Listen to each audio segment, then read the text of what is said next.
परम सत्कार्यो गुरु प्यारी सात संगत जी राधा स्वामी जी। संगत जी, आप सब जानते हैं कि बाबा जी और हजूर जी 29 जून के भंडारे के बाद विदेश में चले गए थे जी। हजूर जी अमेरिका में हैं और बाबा जी इन दिनों इंग्लैंड में हैं जी। कल हजूर जी ने अमेरिका के पेंटालूमा में संगत को पैदल दर्शन दिए जी और संगत के साथ सवाल जवाब किए जी। हम आपके लिए ये अमेरिका के हुए सवाल जवाब लेकर आए हैं जी।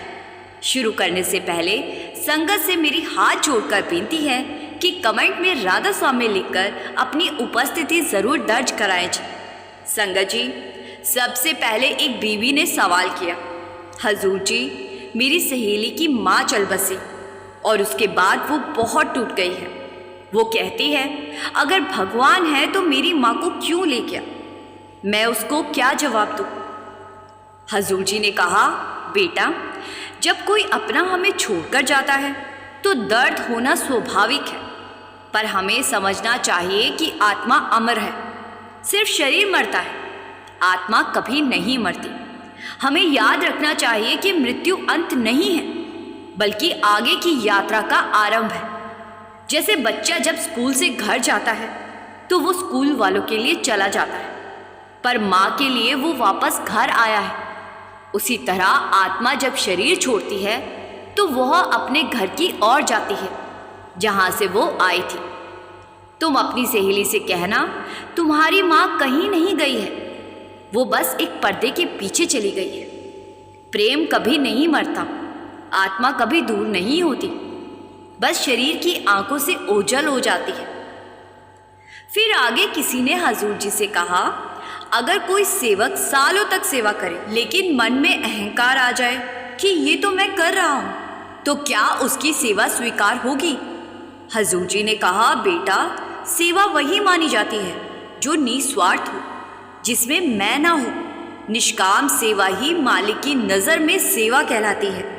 अगर मैं और मेरी आ गया तो वो सेवा नहीं व्यापार बन जाता है, फिर तो हम सौदा कर रहे हैं। गुरु के दर पर मैं का कोई मूल्य नहीं है, वहाँ तो बस उसकी कृपा ही चलती है।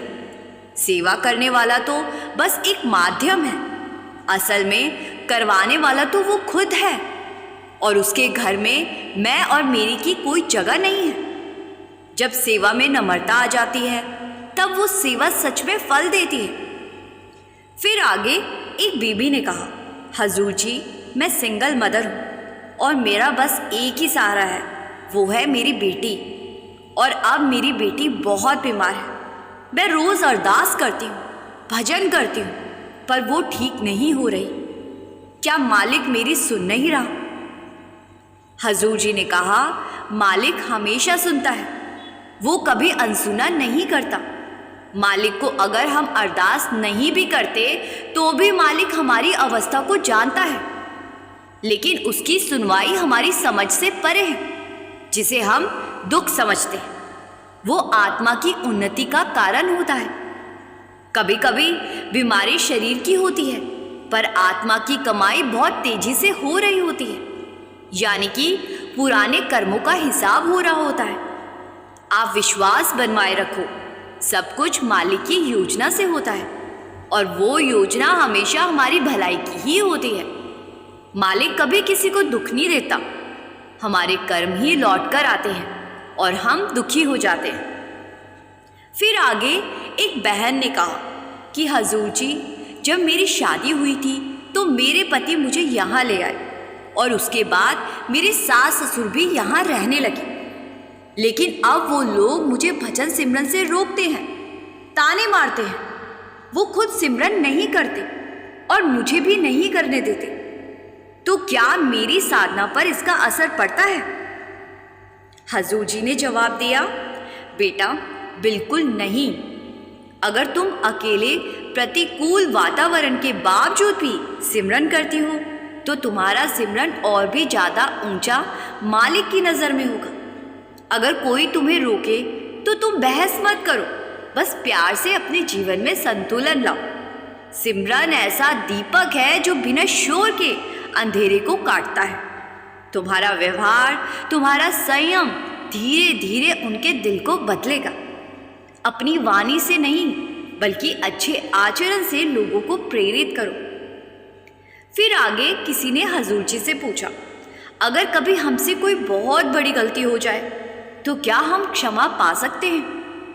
हजूर जी ने कहा, बेटा, कोई भी गलती इतनी बड़ी नहीं होती कि मालिक क्षमा ना कर सके, पर शर्त यह है कि पछतावा सच्चा होना चाहिए और उस गलती से हमें सीख लेनी चाहिए, जिससे कि भविष्य में हम गलती को दोहरा ना सके।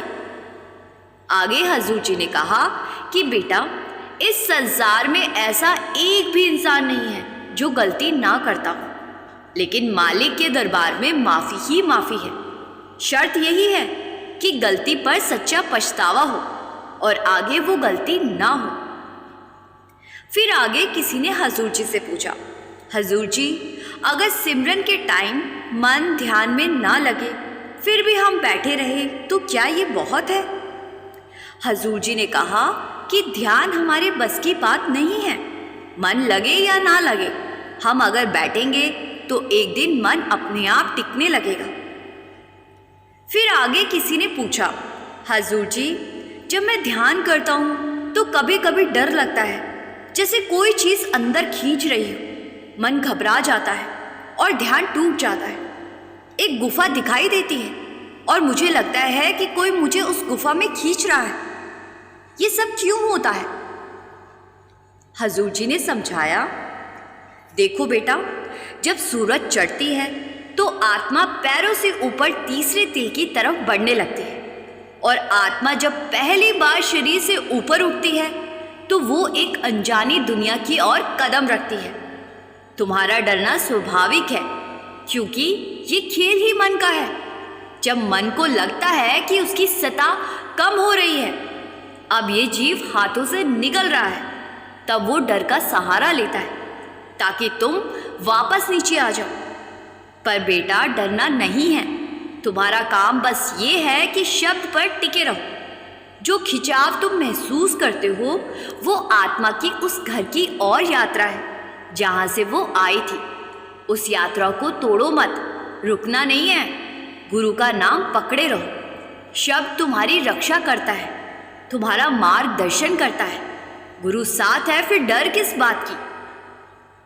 फिर आगे एक भाई ने कहा कि हजूर जी, मैं कभी कभी बहुत गुस्सा करता हूँ, फिर पछताता हूँ, सिमरन भी करता हूँ, पर गुस्सा फिर आ जाता है। इससे कैसे बाहर निकलूँ?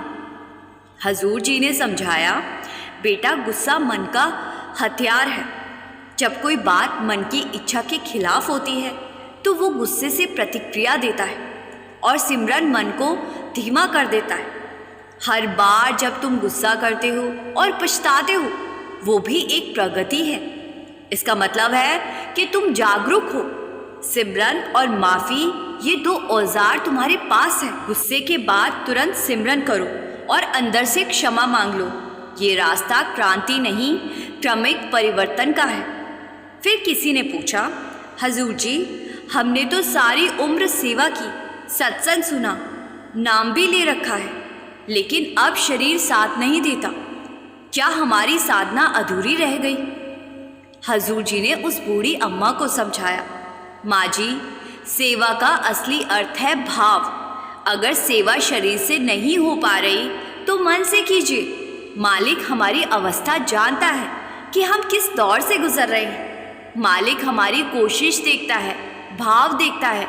तुमने जो प्रेम और श्रद्धा से किया है वो कहीं नहीं गया। हजूर जी ने उदाहरण दिया कि जैसे एक दीपक जीवन भर जलता है और जब वो बुझने लगता है तो उसका प्रकाश अंत में सबसे सुंदर होता है। अब ये जो अंतिम समय है, इसमें सबसे ज़्यादा असर होता है भाव और समर्पण का। आप अगर प्रेम से सिमरन करती हैं तो वो भी सेवा है।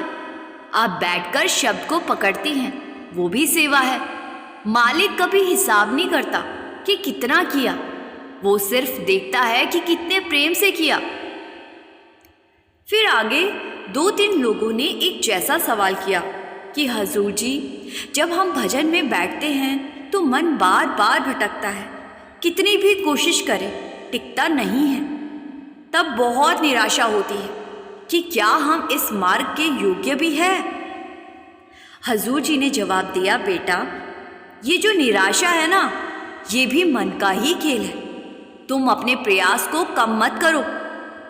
हजूर जी ने उदाहरण के साथ समझाया कि एक बच्चा जब चलना सीखता है तो वो गिरता है, फिर उठता है, फिर गिरता है, लेकिन माँ तो हर बार उसकी हिम्मत बढ़ाती है ना। तुम गिरते हो, इसका मतलब ये नहीं कि तुम चल नहीं सकते। इसका मतलब ये है कि तुम चलना सीख रहे हो। इसीलिए जब भी मन भागे उसे डांटो मत, प्यार से, सिमरन से, शब्द से पकड़ो और दोबारा लाओ। जैसे जैसे अभ्यास होगा वैसे वैसे मन भी टिकेगा। पर सबसे ज़रूरी है लगातार कोशिश करते रहना। रोज की हाजिरी ही तुम्हें मंजिल तक ले जाएगी। फिर आगे एक लड़के ने पूछा, हजूर जी, मैं कोशिश करता हूँ सिमरन की, पर पढ़ाई, मोबाइल और दुनिया की चीज़ें मन को खींचती हैं। मैं कैसे खुद को बचाऊं? मन बार बार दुनिया की तरफ जाता है। हजूर जी ने समझाया कि बेटा, तुम अकेले नहीं हो। हर बच्चा इस युवा दौर से गुजरता है। मोबाइल और बाहरी चीज़ें तुम्हें कुछ समय की राहत ज़रूर देगी, पर सिमरन तुम्हें शांति देगा। हर बार जब तुम कुछ देर सिमरन करोगे, तुम खुद महसूस करोगे कि उसका असर गहरा है। पढ़ाई करो, परिवार को समय दो, लेकिन हर रोज़ थोड़ी देर अपने गुरु के लिए भी निकालो। जैसे माँ थाली में थोड़ा हिस्सा भगवान के लिए रखती है, तुम भी कुछ ऐसा ही करो। मालिक को अगर अपने समय में से थोड़ा सा हिस्सा दोगे तो वही बाकी सब संभाल देगा। फिर आगे किसी ने पूछा, हजूर जी, सब कहते हैं गुरु मालिक का रूप है और मालिक हर जगह मौजूद है, तो क्या आप सच में सब जगह रहते हो? हजूर जी ने जवाब दिया कि बेटा, मालिक तो सबके अंदर है, इंसान में भी और दूसरे जीव में भी मालिक मौजूद है। इंसान के पास विवेक है और विवेक की ताकत से इंसान भजन सिमरन करके ध्यान लगाकर मालिक की पहचान कर लेता है। लेकिन जानवर ये पहचान नहीं कर पाते, क्योंकि निचली जूनी और इंसानी जूनी में विवेक का ही फर्क है। मालिक हर जीव में है। जैसे मछली पानी में रहती है और पानी मछली में। मालिक की जगह कोई बाहरी स्थान नहीं, बल्कि हमारा मन है। बाइबल में भी तो कहा गया है, we are the living temple of God. संगत जी, ये सवाल जवाब कल अमेरिका में हुए थे।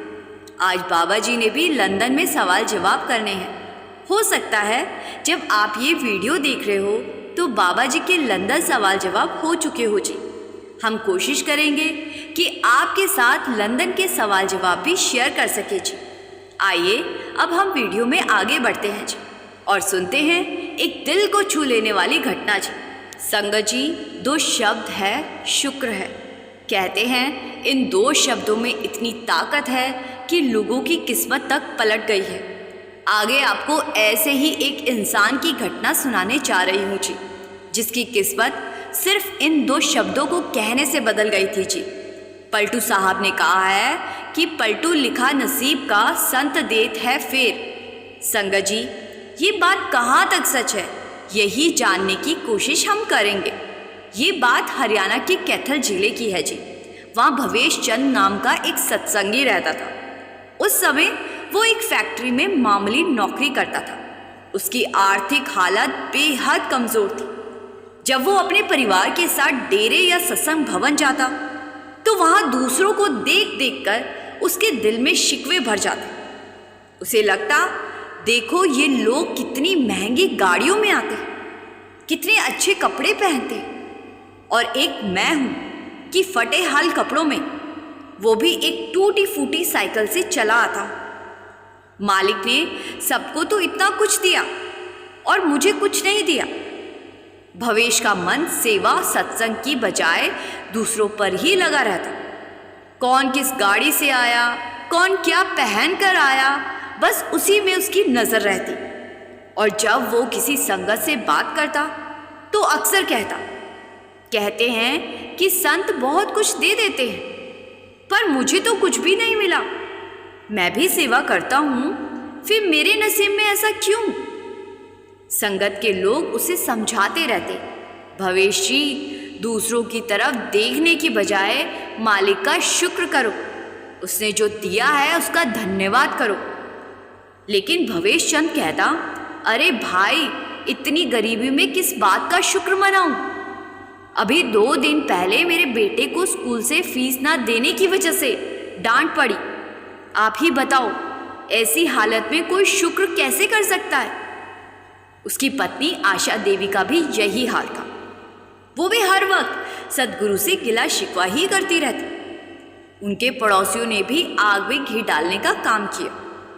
पड़ोसी अक्सर कहते, अगर अमीर बनना है तो किसी अच्छे ज्योतिषी से मिलो। ये बाबा वगैरह तो बस उपदेश देते हैं, कोई उपाय नहीं बताते। पड़ोसियों की बातों में आकर दोनों ने ज्योतिषियों के चक्कर काटने शुरू कर दिए जी। सत्संग में जाना कम कर दिया। फिर एक दिन उनके सेंटर पर बड़े स्तर की सेवा चल रही थी जी। 3 जत्थे दूर दूर से सेवा करने आए थे। उस दिन भवेश चंद और उसकी पत्नी भी सेवा में पहुंचे जी। लेकिन वहां भी उनका वही रोना शुरू हो गया कि देखो, हम तो हर बार सेवा पर आते हैं, लेकिन मालिक ने हमें कुछ नहीं दिया, बाकी सबको देखो कितने सुखी है।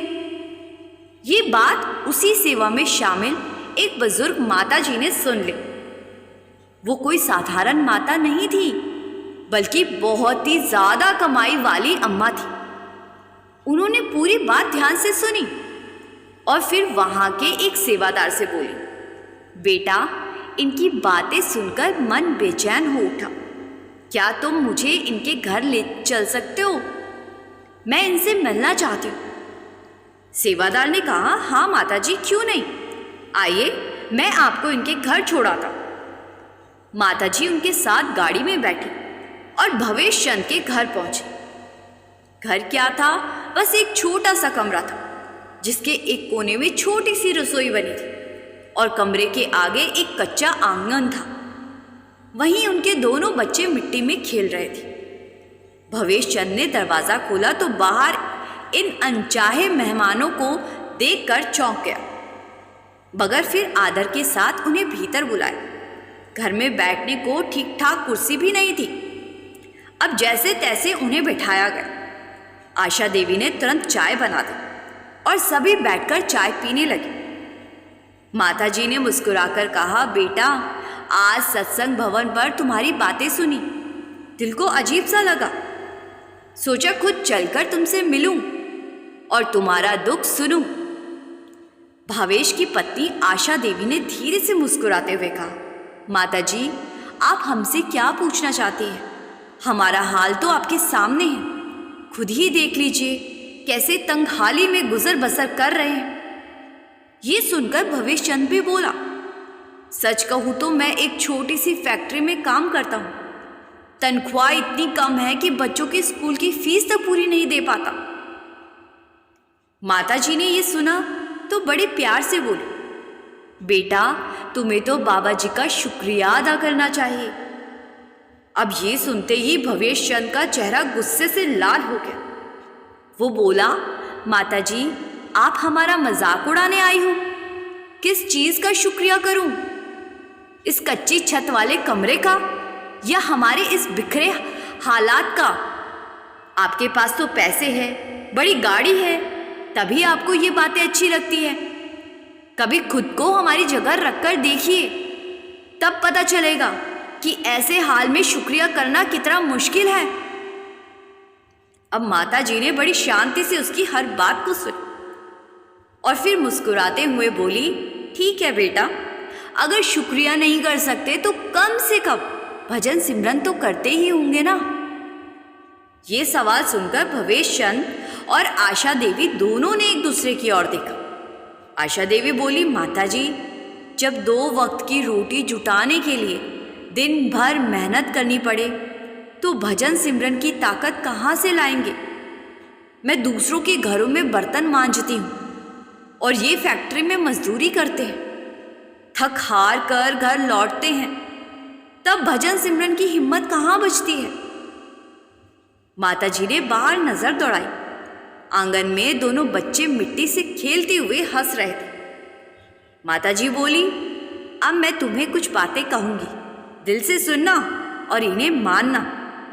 अगर तुमने ऐसा किया तो देखना तुम्हारी तकदीर खुद ब खुद बदल जाएगी। उन्होंने कहा, देखो बेटा, तुम सद्गुरु से शिकायत करते हो, लेकिन मेरी नज़र में तो तुम्हारा परिवार बहुत भाग्यशाली है।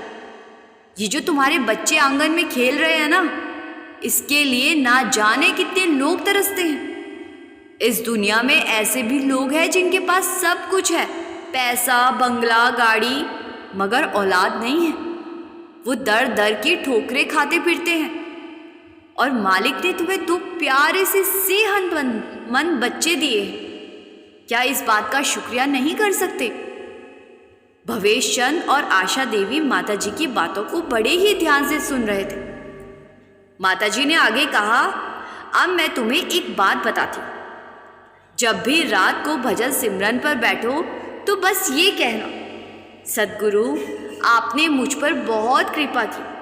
आपने मुझे इतना दिया कि अगर मैं हर पल शुक्र भी करता रहूं तो भी कम है। ये जो छत आपने दी, ये छोटा सा घर, पता नहीं ये भी मेरे नसीब में था या नहीं, लेकिन आपने मुझ पर मेहर की। आपने मुझे और मेरे परिवार को स्वस्थ शरीर दिया।